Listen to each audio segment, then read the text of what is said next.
ರಾತ್ರಿ ಎಲ್ಲ ಮಗು ಮಲಗಿಲ್ಲ, ಸೊಳ್ಳೆ ಕಾಟ ತಪ್ಪುತ್ತಾ ಇಲ್ಲ. ರಾತ್ರಿ ಇಡೀ ಯಾರೂ ಕೂಡ ನಿದ್ದೆ ಮಾಡಿಲ್ಲ.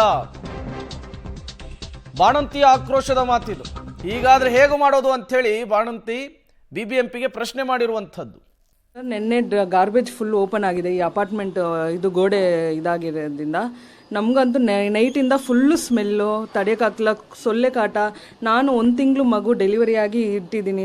ಸೊಳ್ಳೆಯಿಂದ ಎಷ್ಟು ಸರ್, ಅದಕ್ಕೇನು ಇಮ್ಯುನಿಟಿ ಪವರ್ ಏನಿರುತ್ತೆ, ನಾವು ಎಷ್ಟಂತ ಪ್ರೊಟೆಕ್ಷನ್ ಮಾಡೋದು. ವಾಸನೆ ಅಂತೂ ನೈಟ್ ಫುಲ್ ನಾವು ನಿದ್ದೆ ಮಾಡಿಲ್ಲ, ಮಗುನೂ ನಿದ್ದೆನೇ ಮಾಡಿಲ್ಲ. ಇದರಿಂದ ಅದಕ್ಕೇನು ಇದು ಮಾಡೋದು. ಅಧಿಕಾರಿಗಳು ಇದಕ್ಕೆ ಬೇಗ ತಕ್ಷಣ ಕ್ರಮ ತಗೊಳ್ಬೇಕು. ನೈಟ್ ಆಗಿರೋದು 12 ಅವರ್ ಆಗಿದೆ, ಇನ್ನೂ ಯಾರು ಏನು ಮಾಡಿಲ್ಲ. ಹಂಗಂಗೆ ಇದೆ, ಆ ಸ್ಮೆಲ್ಲಲ್ಲೇ ನಾವೆಲ್ಲ ಇದ್ದೀವಿ. ಅಯ್ಯೋ ಸೊಳ್ಳೆ ಅಂತೂ ತುಂಬಾ ಸರ್. ಸೊಳ್ಳೆಗೆ ನಾವು ಏನು ಮಾಡೋದು ಸರ್, ನಾವು ನೆಟ್ ಹಾಕಿದ್ದೀವಿ, ಎಲ್ಲ ಮಾಡಿದ್ದೀವಿ, ಆದರೂ ನಮ್ಮ ಕಂಟ್ರೋಲ್ ಇಲ್ಲ. ಅದು ಅಷ್ಟು ಇದ್ರೆ ಎಲ್ಲಿ ಅಂತ. ಇಲ್ಲಿ ಬೇರೆ ಕಸ ನೋಡಿ ಸರ್, ಕಸ ಎಷ್ಟು ಹಾಕಿದ್ದಾರೆ, ಎಲ್ಲ ಬಂದು ಕಸ ಬೇರೆ ಇಲ್ಲಿ ಹಾಕ್ತಾರೆ. ಅದು ಬೇರೆ ಯಾರು ಕ್ರಮ ತಗೊಳ್ಳಲ್ಲ. ಯಾವಾಗಲೂ ನಾವು ಏನಂತ ಇದು ಮಾಡೋದು. ಯಾವಾಗಲೂ ಸರ್, ಯಾವಾಗಲೂ ಅಂದರೆ ಈ ಡ್ರೈನೇಜ್ದು ಪ್ರಾಬ್ಲಮ್ ಬಂದು ಫಸ್ಟ್ ಟೈಮ್ ಇವಾಗ ಇಷ್ಟೊಂದು ಆಗಿರೋದು. ಬಟ್ ಓಪನ್ ಆಗುತ್ತೆ ಒಂದೊಂದು ಟೈಮ್ ಗಾರ್ಬೇಜ್ ಆದರೆ, ಇಷ್ಟು ಇರ್ತಾ ಇರಲಿಲ್ಲ. ಈ ಫಸ್ಟ್ ಟೈಮ್ ತುಂಬ ನಮಗೆ ತುಂಬ ಪ್ರಾಬ್ಲಮ್ ಆಗಿದೆ ಸರ್. ನನ್ನ ಮಗು ಇಟ್ಕೊಂಡು ನಾನು ಹೆಂಗೆ ಮಾಡೋದು ಏನು